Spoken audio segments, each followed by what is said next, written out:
Hello, everybody. Hello.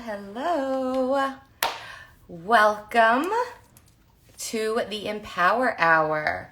This is episode 2, and my name is Adriana, and I am with Peace and Plenty, and I am so excited to talk to you all and talk to our guests for today. So today we are going to be meeting with Gaya Samarasingha from Kalaia products, Kalaia skincare. So I'm just waiting for her to join. Hello, Marquise. Hi.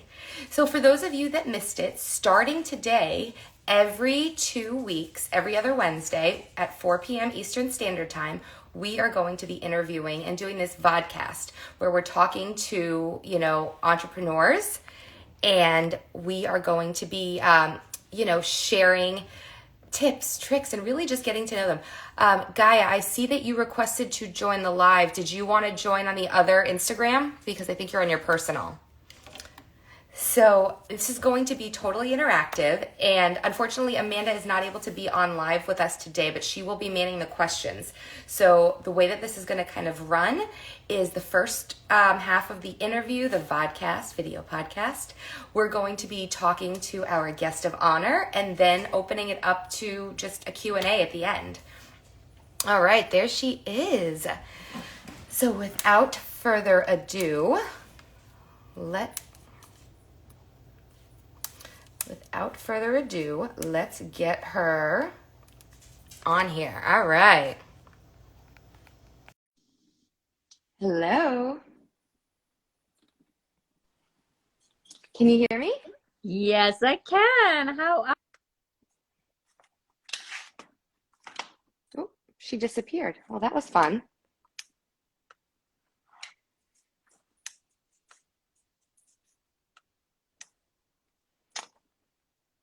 All right, let's see.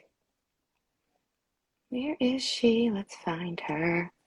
All right, this is always fun. We always have technical difficulties.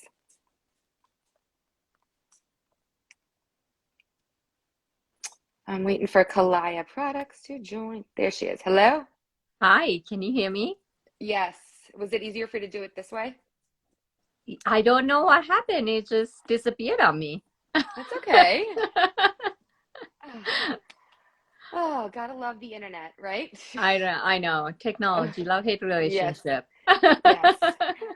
So I was just kind of running through how everything is going to be working for the next, for the episode, that it's really just going to be a lot of fun, just talking about everything under the sun, talking about entrepreneurship, talking about your mission-based company and your journey, and then just opening it up to questions. Perfect. I'm excited. I am too. All right, so the floor is yours, Gaya. If you want to just tell everybody a little bit about yourself, who you are, where you're from, and how you got to where you are.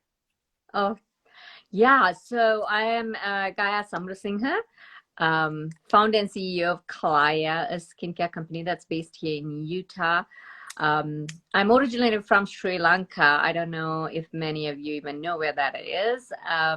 But I came here to the United States back in 2004 to continue my higher education, go to Utah State, and obviously here I am still living here. And I'm married to my high school sweetheart. We came here together, and we have a daughter who's 8. Kind of manages the whole household, I feel like.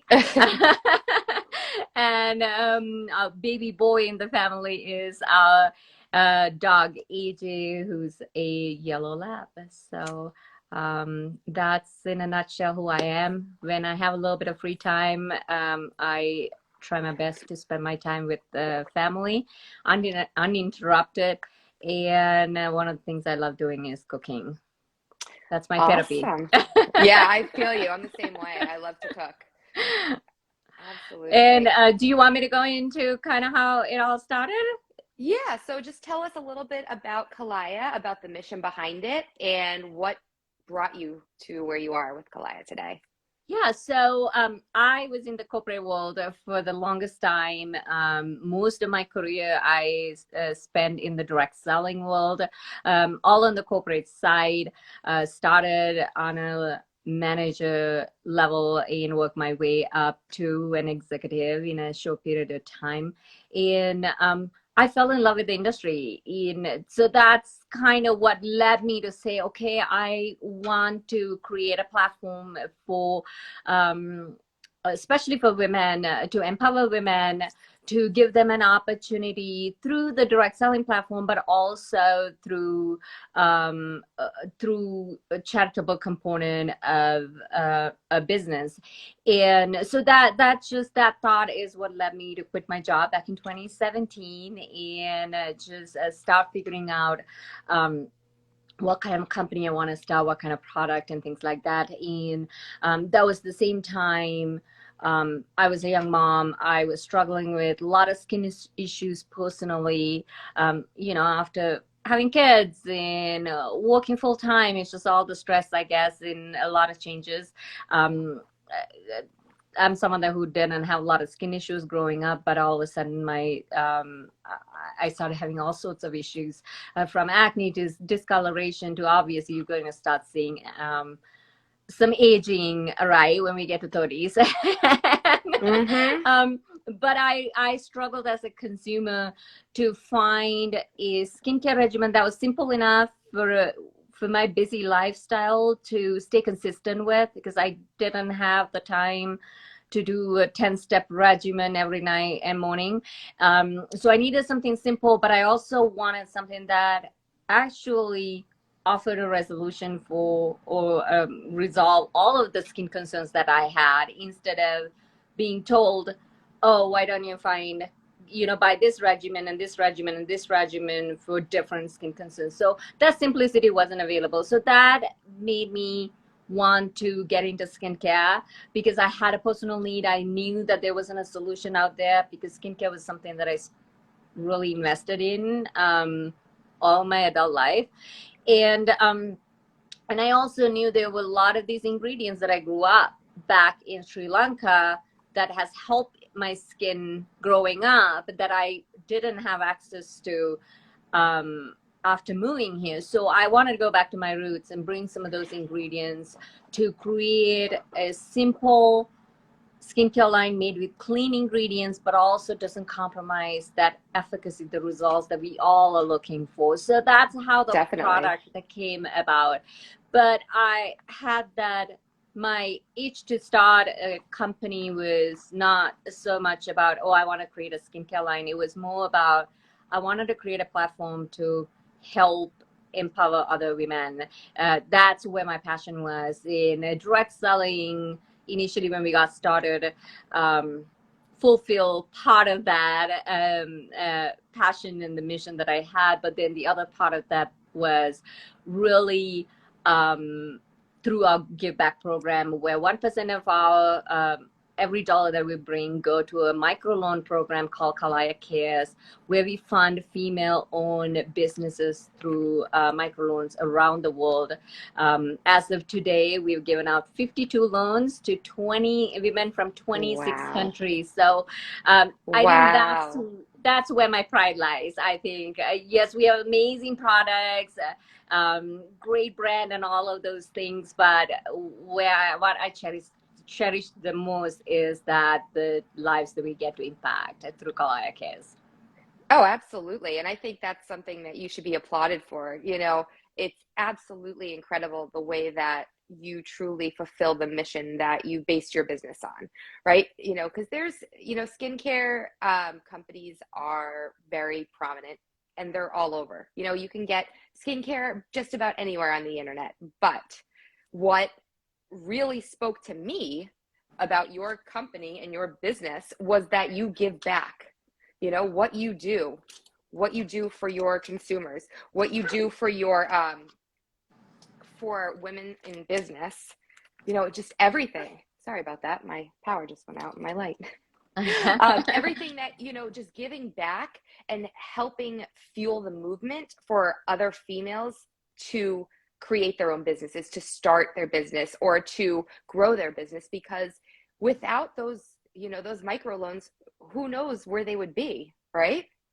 Oh, absolutely. And it's something that we really don't think about. And I didn't even think about until I started my journey as an entrepreneur.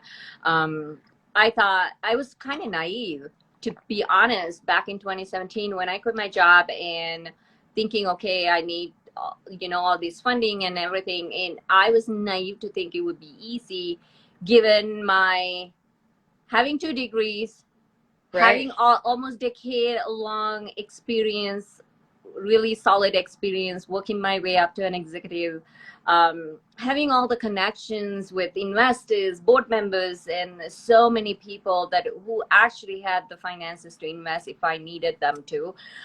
I thought it would be easy.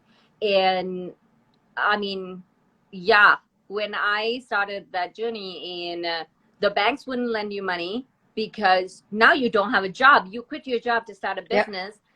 Oh, where's the income to pay? But it But you doesn't make don't any have the sense. I income had to because you quit need the money to job put into to the business, right? start a business. So bank won't lend you money. And then you go to private lenders. Obviously, they want a big portion of the company, which I was fine with. But where it really um, made the decision for me was, or the turning point, I should say, was at one of the investor meetings. This was the fourth time I met with this group, presentation after presentation, discussion after discussion, and they were not foreign to me. Like they knew me Yeah. from my work in a lot of other places. So I had a relationship. So they were not, I wasn't a brand new person to them. And they've seen my work and my work ethic. But they said, one of the gentlemen who was in that discussion said, we are really excited and interested and we want to, move forward with this deal. But one of the things that we want to ask you is you secure the funding or the investment with any personal assets that you have, whether it's a car, the house, the 401k, whatever. So I Right. said, help me understand why, because the whole purpose of an angel investor and me giving up majority share, majority of the company ownership to you is for that risk that you're taking. So help me Right. understand why I need to do that. And then they said, because I was the sole owner, I didn't have partners in the business. And at that time, I had a 4-year-old daughter. So they said, you're a young mom, you're the only person. Um, Starting a business and kind of building it up all by yourself is going to be a lot of work. What if you wake up one day and say, this is too much, my daughter misses me, I need to give up?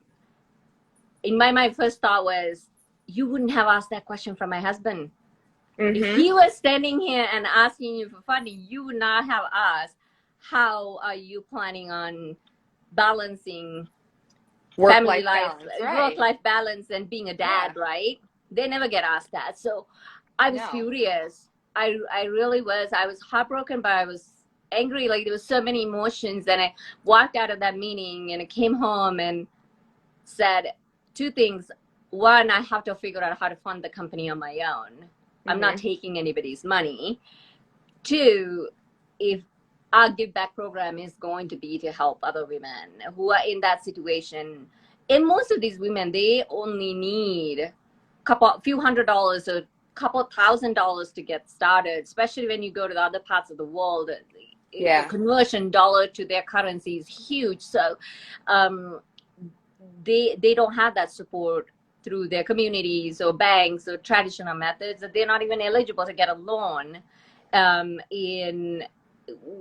If we don't help that, we will never bridge that gender gap we have in the world of business. And it has to start somewhere. And this is a way for me to, us as a Kalaia community, to move that needle a little bit. Absolutely. And I think it's amazing what you're doing. I think also as you're speaking, one of the things that just popped into my mind, because it's funny, before we had this live today, I was looking at different grants, because I wanted to educate our community of business owners on different grants that are available through this, through the government. And there is so much money available, but it is so hard to get. Yeah. And I feel like one of the most under discussed topics is financing for a business.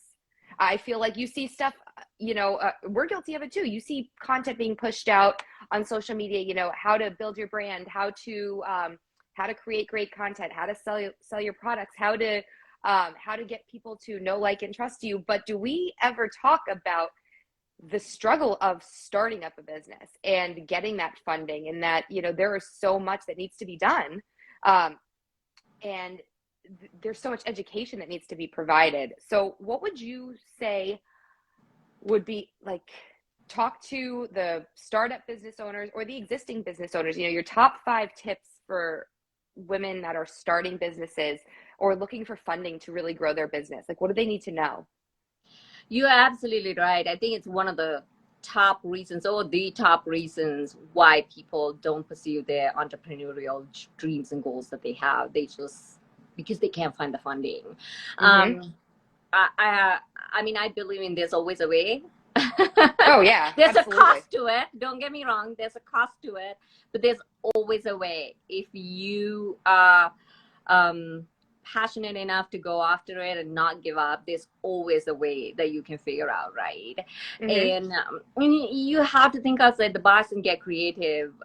There are, like you said, there are private funding to, I mean, more and more we are aware, and we're making a conscious decision, I think, to support women-owned businesses, which is a great step in the right direction, right? Improvement, little improvements. But so there's that available. I mean, we work exclusively through kiva.org. That's a really great platform. It's a nonprofit that that facilitate the lender and the borrower. And that's who we go through, just because they take away all that admin work out of our hands, finding loan recipients, and also facilitating all that repayment back, because it's a loan program, so they get repaid back, and we reinvest all that money over and over and over again with other loans. Mm-hmm. So Kiva is a really, really good platform and available globally for people, and I think it's a lot of people don't know about it.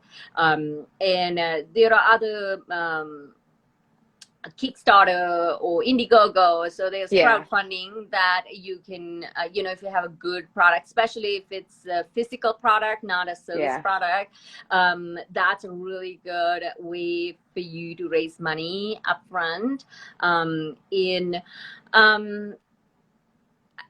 Outside of that, I think you just have to get creative in your personal life. Like, I will tell you, when I decided I wanted to fund my own company with our product, you need a lot of initial capital. It's not just a couple of $1,000s, because you have to buy packaging in tens of thousands of quantities. You have to manufacture products in tens of thousands. Like, it's just not something you can start very small and grow. It's harder to do that.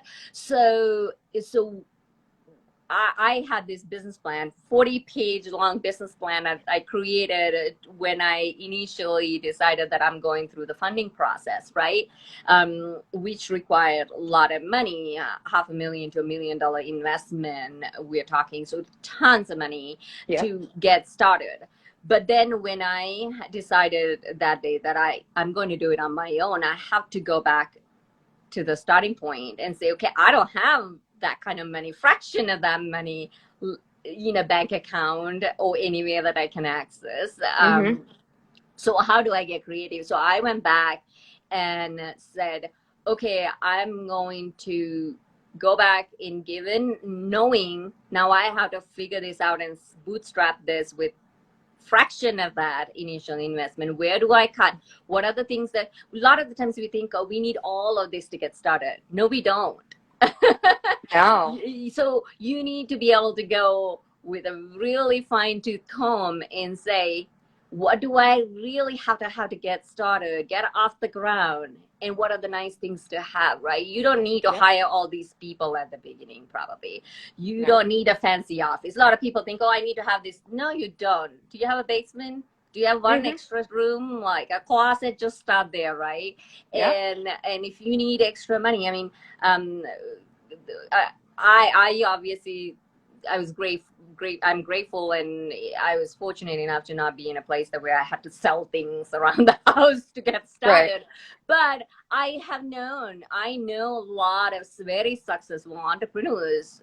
They were desperate enough that they figured out, okay, like there are things I don't use, right? And I don't need. How do I turn that into cash so I can invest in my business? So everybody's situation is different. So I'm not asking people to go and sell their furniture to get their business started, but we all can get creative. I mean, if I look around the house, probably I can find 100 things that I don't really need that I probably could sell and make some money to invest in my business, right? Yeah. So we all have that. We all have those old kids' clothes to old things that we don't use and little gadgets that we bought. Like, you know, you need to get creative. You really do need to get creative. And I think then just finding those absolute necessities to start with and start small is the key. And that's what I had to do. Definitely. So how does one female business owner get involved or apply for the Kalaia Cares microloan? Talk to me a little bit about that. What are the qualifications? Yeah, so we don't right now do kind of take on any applications. It's just to keep our process pretty seamless. What we do is when we go through every month, our process is we go to Kiva website and we look through their stories and what are they asking the loans for, and then choose a woman-owned business. Obviously, we have our sandbox that we play in, right? Because we are a vegan, cruelty-free brand, so we try to fit into that as much as we can when we, fund, not 100% of the time, but when we fund other businesses as well, but definitely always women-owned business. So we go and look through that and choose a loan or two that we fund every single month. That's how we do it. We have done it always. But if there's someone who go through Kiva and say, hey, my loan is out there, would we consider choosing that for a month? Obviously. So we've never really opened that up just for the sake of ease of managing things. For sure. But as we grow, I would love to bring it in-house and do it at a bigger capacity where we can have that application process. But I've always said, like, to people who have reached out to me, entrepreneurs, hey, can I apply? I always say, go through Kiva, and if you do, then make sure to let us know so that we can fund either the full or at least a portion of your loan. That's great. I've never even heard of Kiva. I mean, I've heard of the different crowdfunding websites, and you can obviously go through like the SBA and things like that for different loans or grants, but I've never heard of that, and that's, I think, a huge resource that a lot of people must not know about. So what is it? Kiva.com? Kiva.org. Kiva.org. Okay, so we'll put that in the comments after this video, just so people can check it out. It sounds like a great place for you to look for, different types of loans and funding to start your business. So, so we've gotten through, your mission, which I love, love, love. Amanda and I we're so impressed from the beginning with it. And I want to talk a little bit more about Kalaia, because I am not just a fan of you, but I am a fan of the product. That's good to hear. Shout out to the Black Bar. I love that. Oh. It's awesome. So talk about your products. What's next? What's up and coming? What are you excited about? And where can folks find out a little bit more? Yeah, I mean, as a company, we've gone through, yesterday I mentioned when I chatted with you, gone through a big shift from being hardcore direct selling to converting into an affiliate program and switching to a new tech platform, and a lot of different changes that we went through end of last year, going into this year. Yesterday we celebrated our 4th year anniversary. That was exciting. And Yeah, and as far as Kalaia goes, what we're really excited about is honestly, we're at a really good place from a technology standpoint, infrastructure standpoint to really grow and expand. So tomorrow we are launching 3 new markets: Canada, UK, and Germany. So we're looking Wow. forward to that. There are a lot of partnerships and collaborations that are being worked on to really get our products out there in front of a lot of people, which I am really excited about as well. So towards the later this year, we are working on some new products. I can't share much details other than Sure. that. So stay but tuned for that. but we're always looking to keep our products, clean, simple, effective. That's the 3 core pillars when it comes to product. Bringing these very unique, clean, natural ingredients from around the world. It started with inspiration from Sri Lanka, where I am from, but we've incorporated along the way as we launch new products. Ingredients from all different parts of the world in. So we're excited to continue on that path and keeping it simple. We even 4 years into it, our skincare regimen is only 4 steps, 4 products, right? And then we have 2 add-on products that you can add on to, but we want to keep it simple. Just you and I, the busy women, and Yep. with kids and work and million other things going on, none of us, let's be honest, like practically none of us have more than 5 minutes, maximum 10 minutes to take care of ourselves. In the morning, I have even less than that. Like I feel like I'm running a marathon in the morning, getting kids at the door. But it's crazy because we always put ourselves last, right? And Exactly. I know I've heard you say it, I say it. Self-care is not selfish.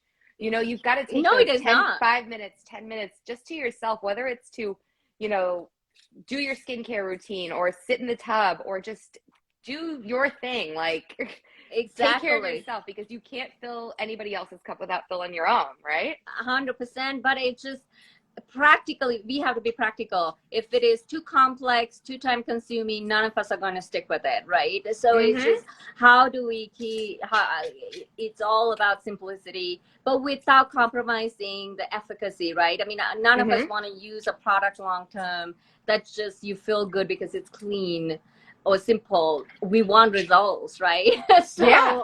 I mean, your I skin is want the those lines largest and organ wrinkles in your gone. body. No, I mean, your skin is the largest organ in your body, so you got to be Exactly. conscientious of what you're putting in it. Exactly. So it's just really bringing that. So it is practical for the women like you and I, in just the regular person who doesn't have that time and wear a million hats in a day. So we'll keep that throughout whatever the product line that we bring out next. I get asked all the time about body care. That's one of the big asks, and we're also looking at some of the other add-ons that we could use for face as well. So a lot of exciting things are happening, and I think we're coming out of that pandemic in kind of crazy 2 years. So I know it. We're excited to pick things and back up with expansion, because we had to pause on that after the launch of Australia, and work on some new products. And we have an amazing affiliate program that's really competitive compared to a lot of other programs that's out there in brand new systems. So a lot of new things and exciting things as we step into our 5th year. So for your affiliate program, can someone just go to your website and just sign up and they earn commission? It's not network marketing. It's not MLM. So no, it is not direct sales, network marketing. They just go on there. They just create an account. It's free to do. They get their own unique link and also a coupon code to share with their friends and family or social media followers for their first order. And from every order that they bring in, they earn 20 to 30% commission. Cool. And not only on the first order, which is what most affiliate programs pay, but we pay on ongoing orders as well. So if you brought in a customer, they continue to order, you earn commissions 20 to 30%. That is awesome. What a great way to kind of tie in entrepreneurship and, the wave of the future, which is really affiliate marketing. Yeah, it's you kind of a great side hustle, right? You can make extra $300-400 a month by sharing a product that you love, and you as the affiliate get 20% off on every personal order that you purchase for yourself. And it's really simple and easy, and you get your own website and coupon code to just share a product you love and passionate about, and hopefully be part of a company in a bigger picture. If you're passionate about the mission we have in every customer you bring, every order you bring, it makes a difference in someone else's life. And I think that's what most of our brand partners are excited about, and why they continue to work with us. Absolutely. Well, I could not be happier that you are here with us sharing this. So give your best piece of advice to female entrepreneurs. Speak to them right now. What is the best piece of advice either you've ever received, or maybe you wanted to receive but didn't, that every female entrepreneur should hear? One of the best advice I've ever received is have thick skin and short memory. I remember you told me that. I actually still use that expression. I love that. I remind myself of that. Like, I mean, it was so many years ago, probably, I don't know, 5, 6, 7 years ago. But that's something that I always remind myself of, right? Because a lot of the time, especially women, we get offended. We, like, whether you are trying to sell something, whether you have your own business, whatever it is, right? If you are an entrepreneur, you get told no. If you own a business, or whether you kind of started something from the scratch, you get told no all the time. You get pushback all the time. Sometimes it's within even in your own family, right? Yeah. You have spouses, so family, parents that who say, like, why are you doing that, right? It's just then we take it gets under our skin, it irritates us, it discourages us. We take it to our heart. And we can't. If you want to be successful as a business owner, entrepreneur, you just really can't let all of that outside noise really get in you. So you have to have that thick skin to brush it off and say, like, thanks, but no thanks, and move on, right? But also along the way, that's the biggest thing. When we receive that bad feedback, negative feedback, or pushback, we burn that bridge a lot of the time, because it just really hurt us, our feelings, and now you don't know how to push past that. You don't know how to carry on that personal relationship after that, right? A lot of the time we burn that bridge. Okay, I'm not going to talk to you, right? And we just open our mouth when we shouldn't. And share how we truly feel. You can't in the business world. You can't. My rule of thumb that I have is just, you never burn a bridge.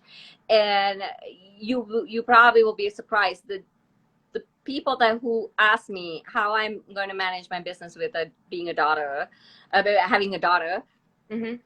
I still talk to them. I still have a fabulous relationship with them, and I still can sit down and have a dinner, lunch with them. I never burn the bridge. You just have thick skin. You forget about that. You forget about it, but you don't, right? Like, I still remember what they said. I mean, it's in the back. It's filed away in the back. But you got to move past that and carry on with that relationship. And I think that's really important, especially, I mean, I think it's really important in all of our life, but especially in business world. You can't afford to lose that. That's one of the things. And then the other thing I would say is, I see a lot of people it's hesitation to get started, hesitation to take that risk. And I know it's hard and risky, and but without taking that first step, you will never find out. You know, you always ask yourself Right. what if, and even whether to start the business or whether to pivot in your business. I went through that. We started the business in the direct selling world.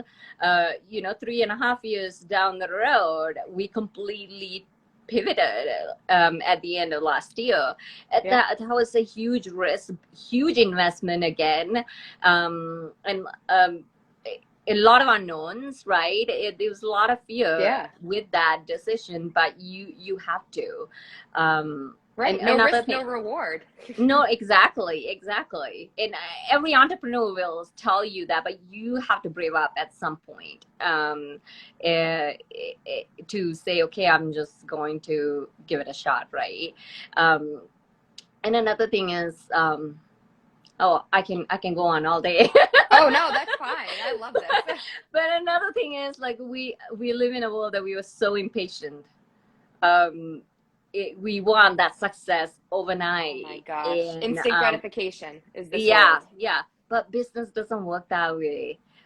We see sometimes, right? We see, okay, like somebody launched a product, it went viral, but we don't go and look back and say, okay, that person was a influencer or a celebrity or someone that who built a following over 5-year period and a relationship with all these followers and people that who trusted her, who, you know, she built that brand for 5 years underground before she came and launched a product, and it went viral. All we see is it went viral overnight, but mine isn't.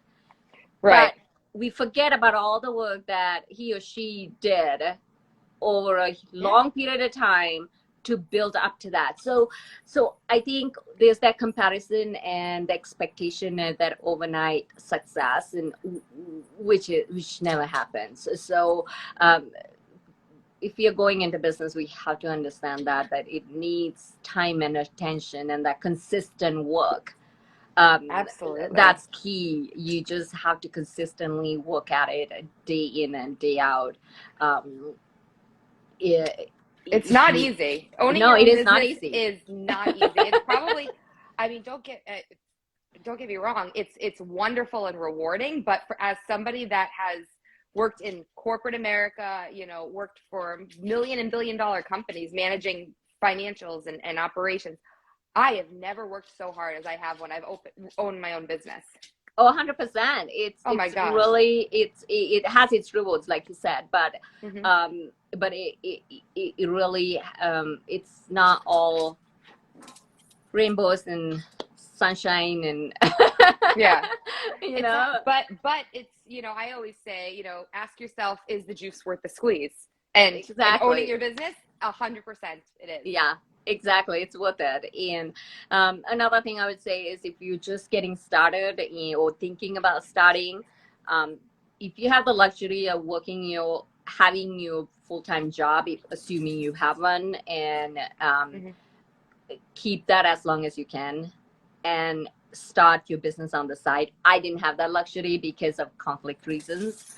I had to clean cut, leave my job for ethical reasons and legal reasons before I do anything on my own.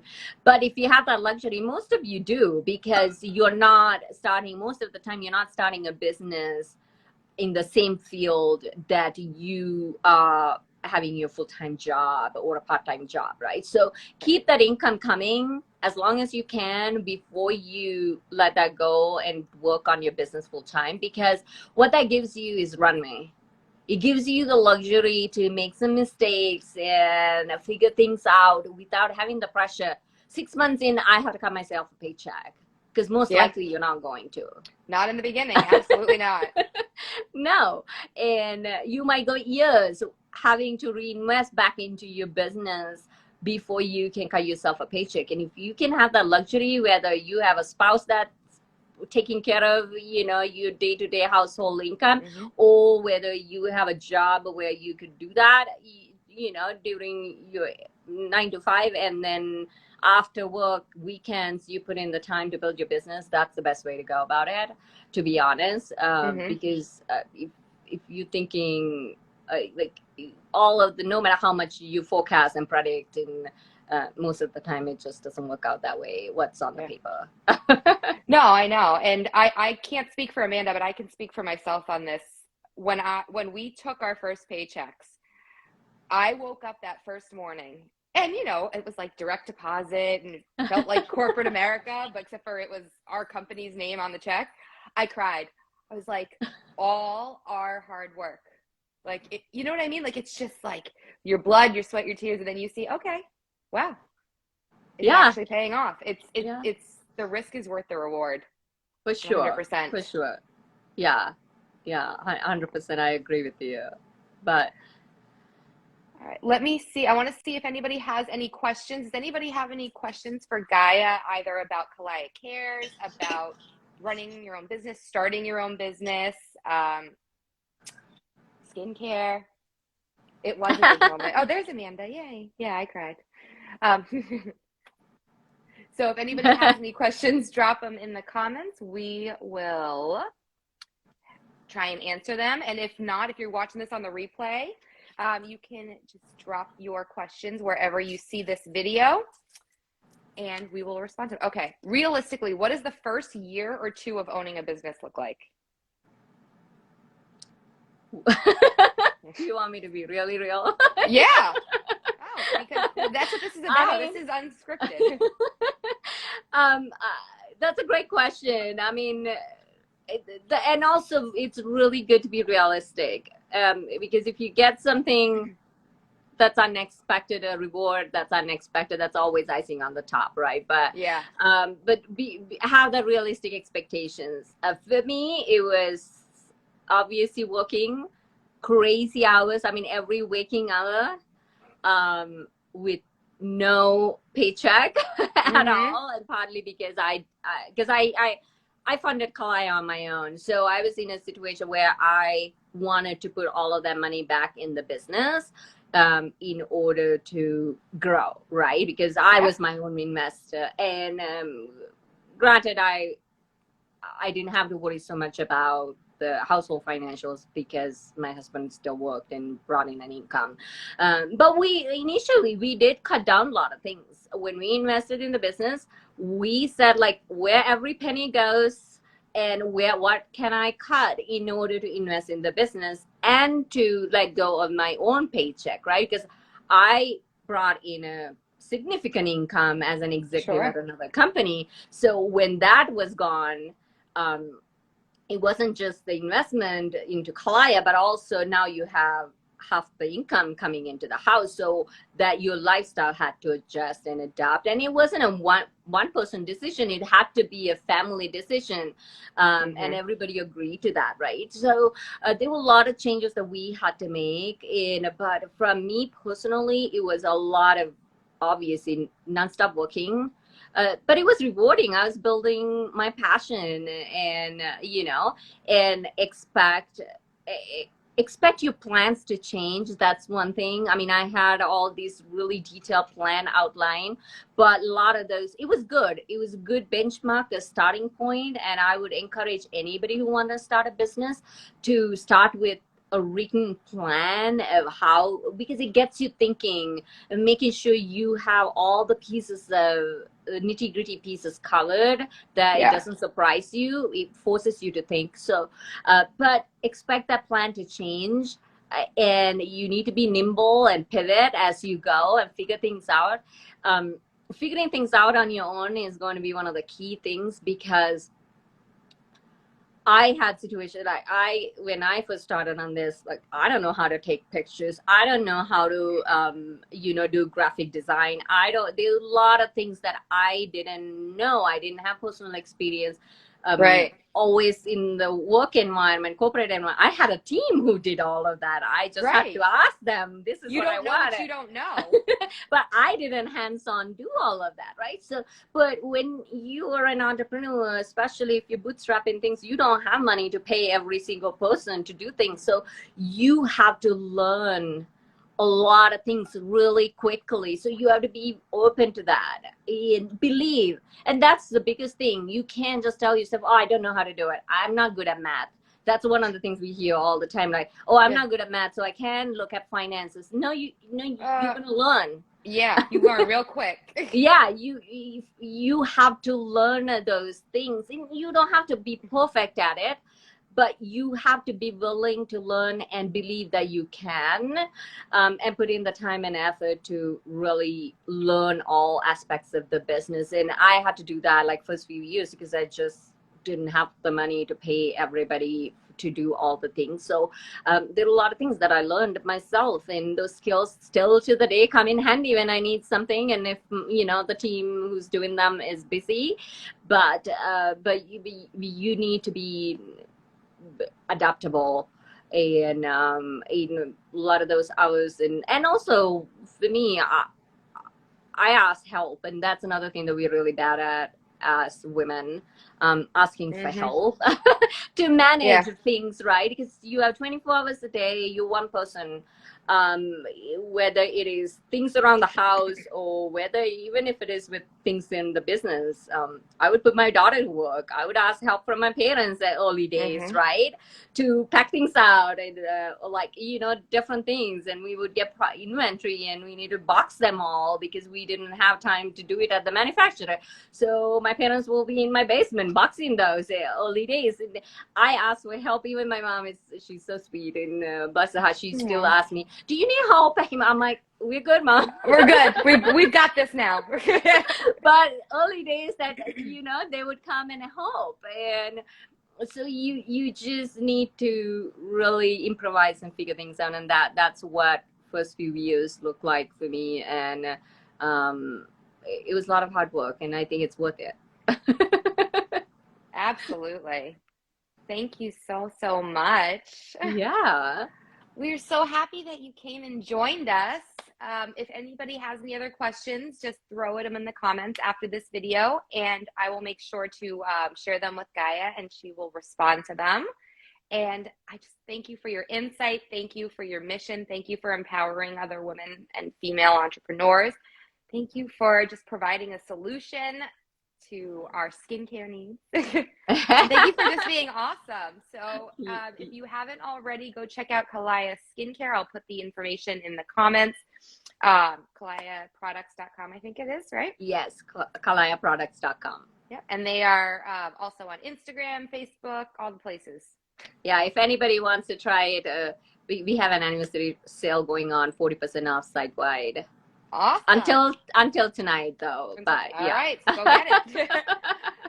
All right. Well, thank you again, and to all of our viewers, we will be back in 2 weeks, same time, 4 p.m. on March 2nd or 1st.